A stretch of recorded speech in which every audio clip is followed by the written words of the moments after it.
They say they're my bank. They've confirmed my postcode and my account number. They say they've spotted suspicious activity on my account. They could be my bank.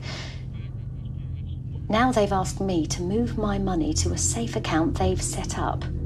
That tells me they are not my bank. My money? My info? I don't think so. A genuine bank will never contact you asking you to move your money to a safe account. Take 5.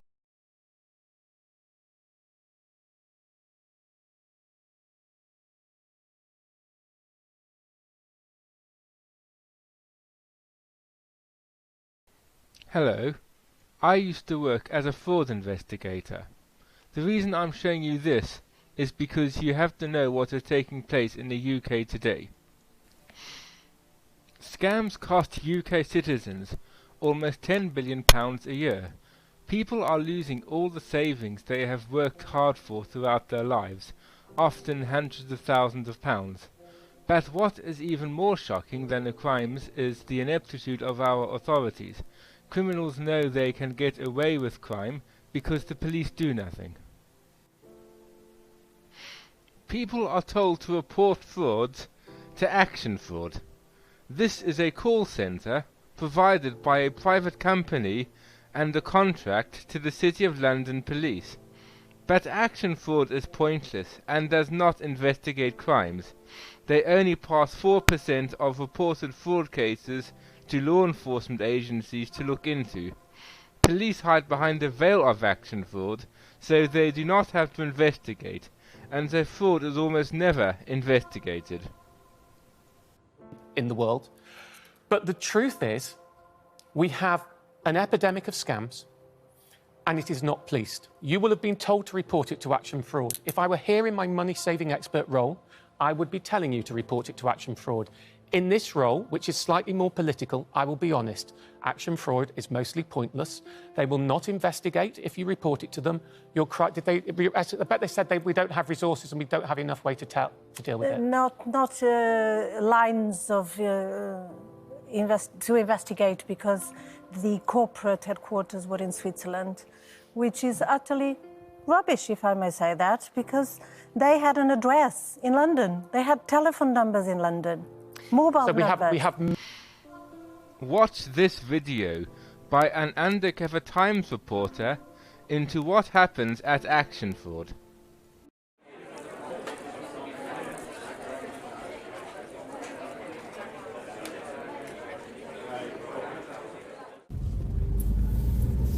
For the past couple of years, victims of fraud have been complaining that when they call the police, nothing is done. If you are, let's say, at home and someone calls and pretends to be your bank and you get fooled and end up giving away money, or if someone somehow hacks into an email and manages to get money from an account that way, if you call the police, this part of the police that deals with fraud, actually it's been outsourced to a third-party company called Concentrix, and they run this call centre in Guruk. And there are complaints from former employees online who talk about how it's run by very young people, how the call centre is manned by school leavers with no work experience, and talking about the different ways that victims are being failed because of how the call centre is run. So that's why I've gone for the job.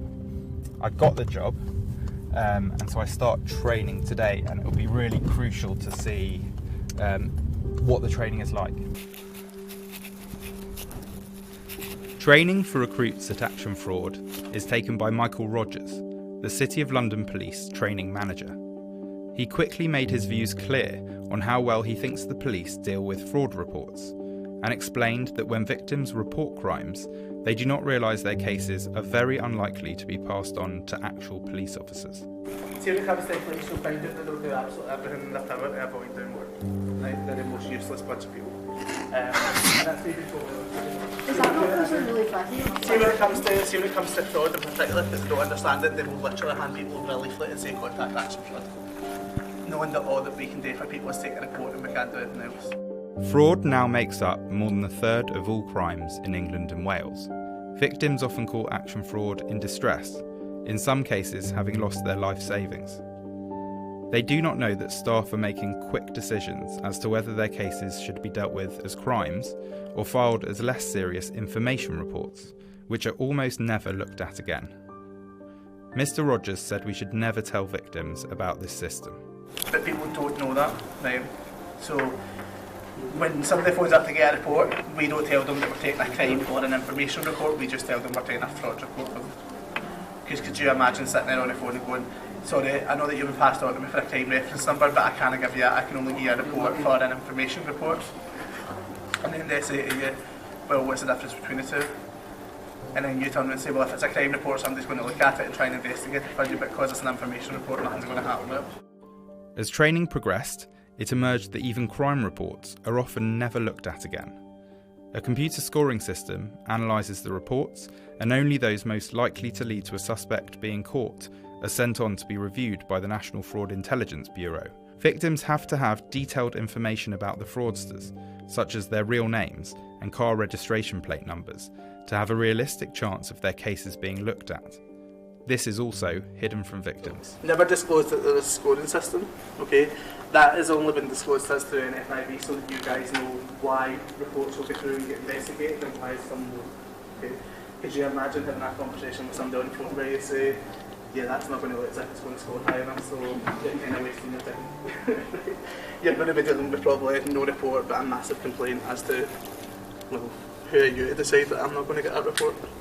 Staff turnover at Action Fraud is very high, and those who have been hired include teenagers, some as young as 16.